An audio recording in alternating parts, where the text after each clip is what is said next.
I'd like to take credit for that white Christmas snow out there, but it's above my pay grade, okay? All of us are made for love.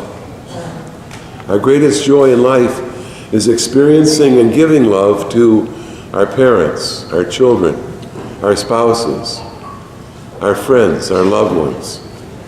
It's the most meaningful thing that we do. The reason that is true at the deepest level of our being is because you and I have been made in the image and likeness of God. Who is God? God is love. God is love.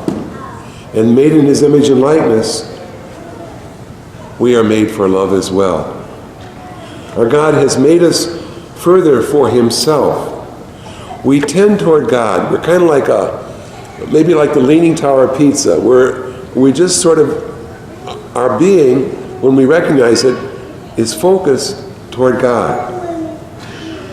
You and I were created to fall in love with God. That's how and why we were made. We can try to force God out of our life. We can even get very good at that. But our efforts are doomed to failure. We cannot deny our true being. We are children of God who've been made for God. The good news is that it's kind of like a tracking system built right into the deepest core of our being that ultimately is going to take us to God. Hopefully in our life sooner rather than later. But for all of us at some point, it's going to take us to God. Further, as we know from our experience, love initiates. Love takes the first step. 100 stories. I was thinking of my mom this week. For those of you from out of town, I'm one of 9 boys, okay? Oh, your poor mother. That's what everybody says, right? And she was plenty busy, as you can well imagine. But one year, I remember she decided, it was like February, it had been a long winter, gray, snow, and she said, we need some family fun. So she came up with the idea of a Valentine's Day treasure hunt in our farmhouse. We lived in a big farmhouse, so that kind of helped it out. But she made up, for all 9 of us, little clues. And clue number 1 would take you to clue number 2. Clue number 2 would take you to clue number 3. All of us had at least 5 or 6 clues. So that's, 45 clues she wrote. And then at the end, there'd be like a new shirt or a baseball bat or a baseball glove, something pretty neat. But you had to go through all the clues to do that. And I got thinking, how much time did that take my mom to do? It's amazing. Why'd she do it? Because she loves us. Why'd she come up with that new idea? Because love initiates. Love takes the first step. Love looks for ways to love, to start things going. The ultimate initiative of love is what we're celebrating tonight. This is the penultimate love initiative. We were lost.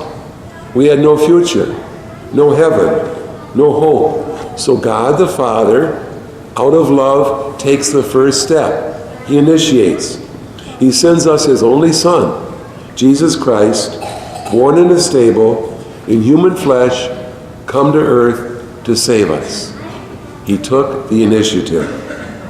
Of course, great love calls for a response. Did you ever have somebody say, I love you, and you respond, how about those Cubs? No. The natural thing is, I love you too. Love calls for love. In other words, we cannot be just a spectator at Christmas.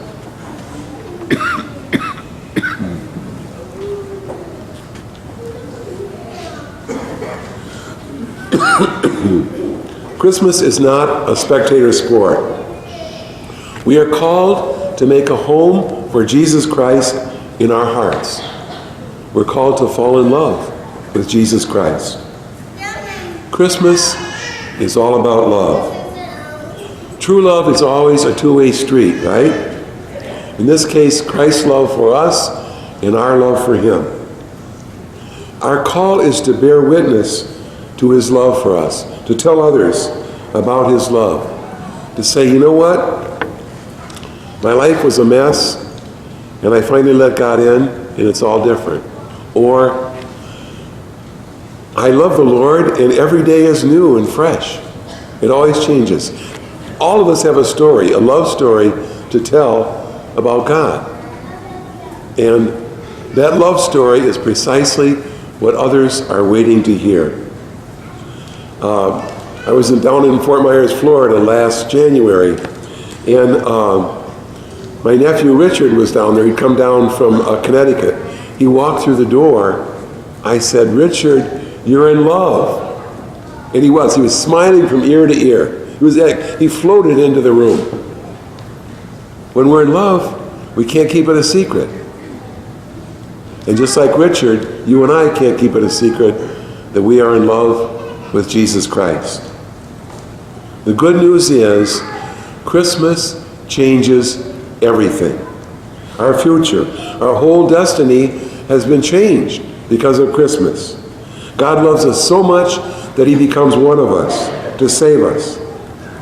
It's only possible to ever doubt that we are loved by God if we forget about Jesus in that manger. Let me repeat that.